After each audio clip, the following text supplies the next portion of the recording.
Politically significant day in Telangana when BRS President and former Chief Minister K. Chandrasekhar Rao appeared before the PC Ghosh Commission of Inquiry, that is probing into the alleged irregularities in the planning, design, execution, operation and maintenance of Kaleshwaram lift irrigation project, the biggest such project anywhere in the world. KCR came in at about 11 a.m. and left at 1 p.m. We are told the questioning happened for about 50 minutes and he was given 18 questions to answer. KCR had mentioned that he is not feeling too well, that he would like to be questioned not in public, and therefore only Mr. PC Ghosh and Muralidhar were in the room when the questioning happened. We are told that he was given 18 questions to answer, and KCR had done that one by one, and he had also in fact shared with the commission 3 reports. One was a booklet, a 39-page booklet which said Kaleshwaram Lifeline of Telangana.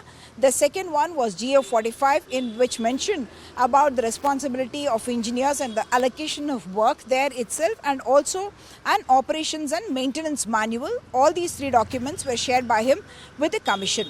Second part is, he was asked these questions specifically, who took the decision for such a project. He said it's a massive project and it was him as the political leader and chief minister of the state who had taken the decision on going ahead with the project.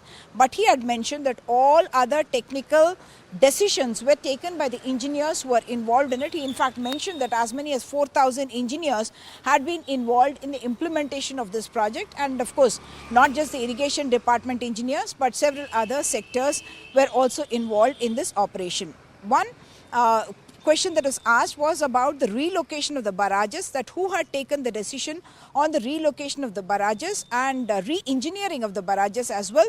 And KCR, we are told, had said that it was based on the PSU WAPCO's report, and he had also mentioned that Maharashtra had not given its consent for locating the inlet point of the water, the first barrage at Tumbidihatti, and therefore it was shifted to Medigadda. It was also based on a Central Water Commission report that sufficient water may not be available, and there is also an ecological reason for the location of a sanctuary very close to that area where the barrage was to be constructed. The other question that was asked was who had taken the decision on the technicalities about how much water would be stored in those barrages and how much could be lifted there, and KCR reportedly said that all that was based on expert reports and that engineers had taken those kind of technical decisions about storage of water in those barrages. The third question that was asked was about the corporation itself, the Kaleshwaram Corporation, why it had been constituted, and what Mr. KCR mentioned was that it was done in order to raise resources because this was going to be a massive project that would have a huge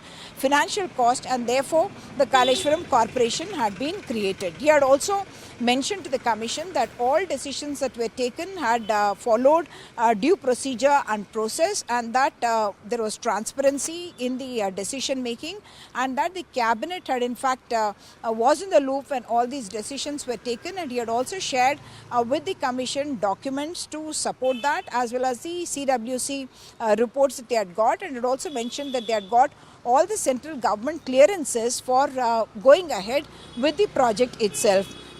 What he was also asked was about how much water is to be stored and how it would be lifted. All that he said was a technical issue.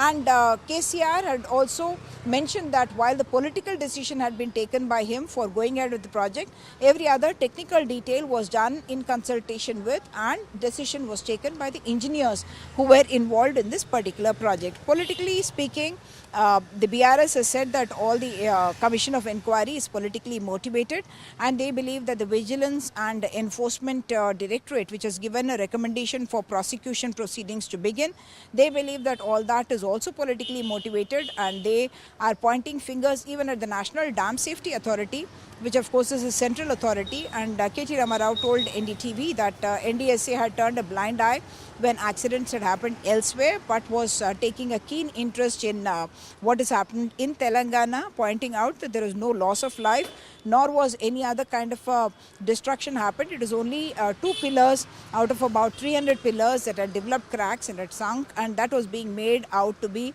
a big deal. So while all this is playing out, there is also visual of Kavita, daughter of KCR, going to the farmhouse and in the visuals she's seen along with the father. In the last few days or weeks, we have seen a public kind of coming out in the public of the differences within the family. And today, though Kavita was there along with him in the farmhouse and seemed to come out in a convoy in another car along with KCR, she was not seen near BRK Bhavan, and she did not in fact come to BRK Bhavan where her father was being questioned. In Hyderabad, with camera person Nagraju, Uma Sudhir, NDTV.